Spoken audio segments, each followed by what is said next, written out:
这次讲六家七宗。魏晋时期，由于北方少数民族入主中原，战乱频发，中原士族大举南迁，将魏晋以来盛行的玄学思潮也带入了江南一带，在江南形成清谈风尚。咱们第一节课说过，玄学的话题其实就那么几个，也没什么可说的，其实说着说着就烦了。因为玄学和般若学的表面上的相似性，在这个时候佛理就成为清谈的重要资源和内容。佛教也需要借助这些士大夫来扩大自己的影响，于是名士名僧就打成一片了。搞玄学的贵族名士也懂佛理，然后僧人也搞玄学风雅的那一套。六家七宗就是东晋时期的这些贵族士人知识分子和名僧们对般若学的几种不同的理解，统称为六家七宗。这个六家七宗说起来挺吓人，好像一共有六家七13个学派一样，其实不是这样的。六家包含本无、心无、极色、实含、幻化、圆会，然后本无宗又有个小分支，就是竺法琛的本无义宗，一共有这么7家。释道安的本无宗已经讲过了，咱们看看其他6宗。本无义宗，本无义宗认为从无生有，这个跟本无宗很像，但是释道安的本无宗强调的是无是有的规定者，无是道，是万物之理，是事物的本质，用慧远的话说就是法性。而本无义宗强调无是有的创造者，是万物之母。本无宗讲无是宇宙的本体，是本体论；本无义宗讲无生成有，是宇宙生成论。咱们简单画个图，左边的这个是本无宗，是本体论；右边的这个是本无义宗，是宇宙论。本体论是道规定事物，宇宙论是道生成事物。一个是规定，一个是生成，大家好好品一下这2个词的区别。这个如果不理解的话呢，可以看一下之前讲的中国哲学，老子的道黄老道家的气化宇宙论还有魏晋玄学都涉及了这个东西。然后心无宗，心无宗的代表人物是知敏度，他是怎么理解般若学的诸法性空的呢？首先他认为空就是没有，但是说诸法性空呢，并不是说诸法就没有了，万事万物都现实存在着，你不能眼睁睁的看着它存在，然后说它不存在，这个是不符合常识的。用知敏度的话说，就是有为实有，色为真色。知敏度认为般若学讲的性空呢，更多的应该从人生态度上去理解，要求你应物而不累于物，钟情而不逆于情。这就是庄子所说的逍遥，物来则应，物去不留，不被外物所牵累。事情到了，咱们该办就办，办完了就完了，心里别总惦记。人与人之间的感情也是，钟情可以，但不可逆于情。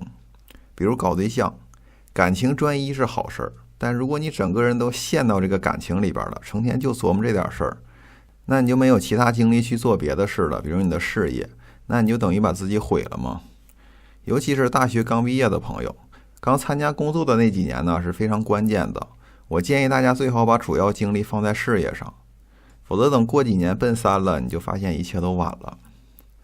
知敏度的心无宗就是把般若学的性空理解为心空，或者叫心无，这个理解很明显也是不对的。然后极色宗，极色宗的代表人物是知道林。知道林咱们讲中哲魏晋风度的时候提过这个人，知功好客呀。大家管知道林的般若学叫做极色宗，就是说色本身它就是空。这个提法大概和心无宗是相对的。心无宗说物质不是空，要空的是你的心，而知道林说不是这样。知道林认为色本身就是空，极色是空。那具体怎么理解极色是空呢？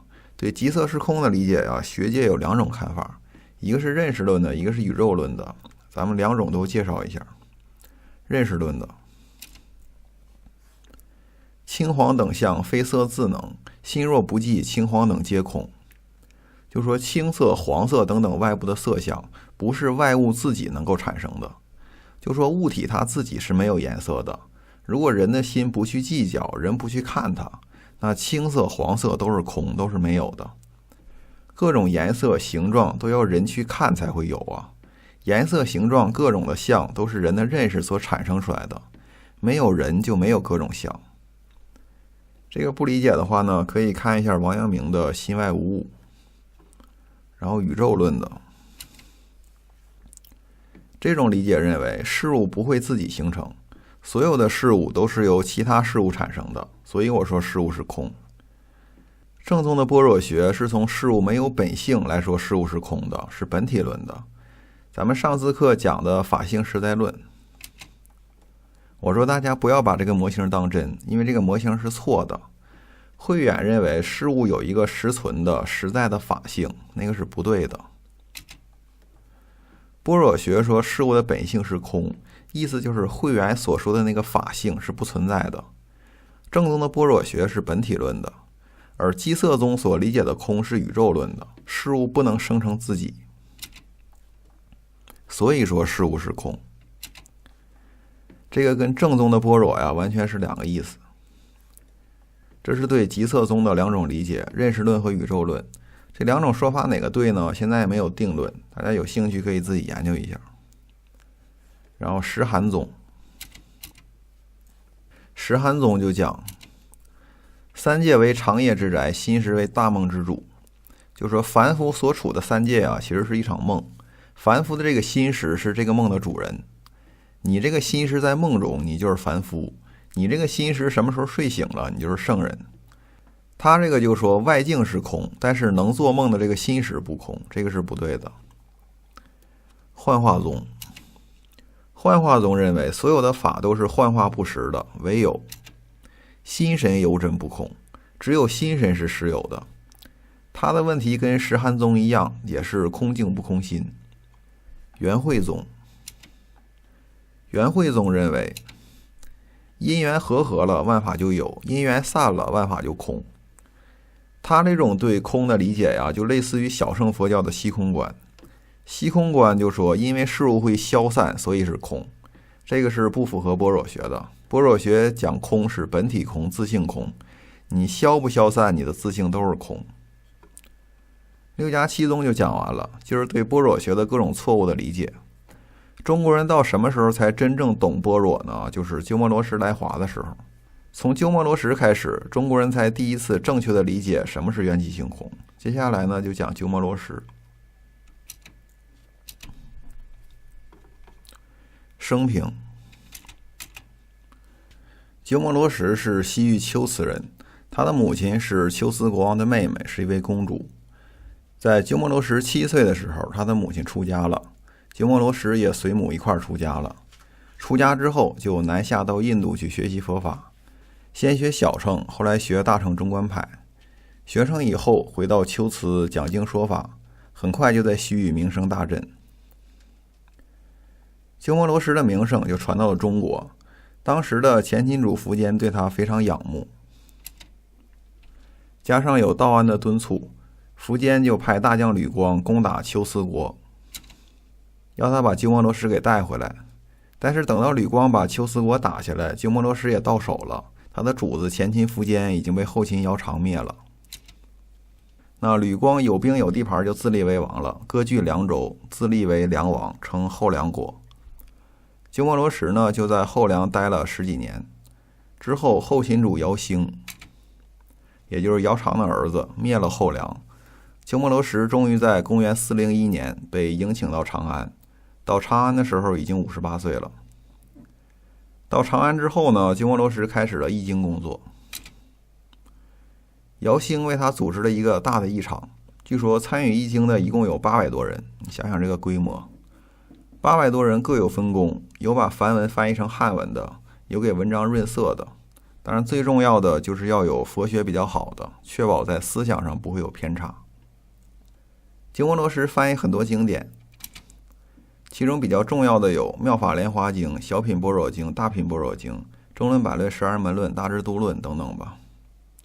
关于鸠摩罗什这个人呢，大概就说这么多。下面咱们讲一下中观派的主要观点。印度佛教史讲过中观派，这次再讲呢就属于进阶内容。中观派它的理论的核心是缘起性空。缘起性空的提出啊，主要是为了破斥当时普遍流行的诸法实有这一错误观念的。对诸法实有执着最深的就是说一切有部，所以咱们先介绍一下说一切有部。有部认为法体三世实有，三世实有简单的说就是人们所见到的流变的现象世界其实是虚幻的，而世界的真实情况是法体在它自己所属的瞬间里永恒存在。很抽象是吧？如果你不理解的话呢，可以重新看一下印度佛教史里讲一切有部的那一节。咱们这里呢简单回顾一下，我举个例子，注意这个例子并不是完全的符合有部的理论，但是比较好理解。比如有这么一个苹果，普通人就认为这个苹果在时间中持续存在，时间在流动，然后这个苹果随时间在流动。但是有部认为不是这样的，有部把时间切成无数的瞬间薄片，然后说在每一个瞬间中都存在一个独立的苹果，前一个瞬间中的苹果与下一个瞬间中的苹果是两个苹果，而且最奇特的是这些瞬间中的苹果是不随时间变化的。虽然在这个苹果还未出生之前，或者苹果将来被吃掉之后，在那些瞬间就没有苹果了，但是这都不影响在已经存在苹果的这些瞬间中苹果的存在，而且这个苹果呀在这一瞬间是永恒存在的。这就是法体恒存。有部是怎么论证法体恒存的呢？一种论证是说，既然我们可以在思想中思考苹果，那就说明即使眼前不存在苹果，但是苹果的法体自性也是存在的。从这个论证里啊，我们可以看出，有部是认为能思考的东西就是存在着的东西。用西方哲学的话说，就是思想与存在同一。我思想里有苹果，那苹果就是存在的。